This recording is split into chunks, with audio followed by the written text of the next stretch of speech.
जीवनाचा राजमार्ग 12 भावांची गोष्ट. आज मी तुम्हाला एक गोष्ट सांगणार आहे. ही गोष्ट आहे तुमची, माझी, आपली.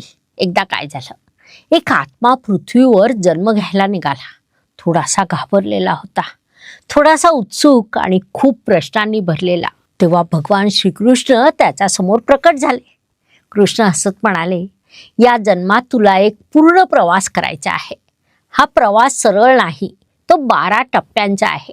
आणि या 12 टप्प्यांना आपण म्हणतो 12 भाव.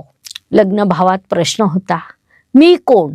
आणि 12 भावात उत्तर मिळाला, मी शोधणारा नव्हे, मीच तो शोध होतो. भगवान श्रीकृष्ण म्हणतात, भाव म्हणजे कर्माची मैदानं आहेत आणि ग्रह म्हणजे त्या मैदानात खेळणारे युद्ध.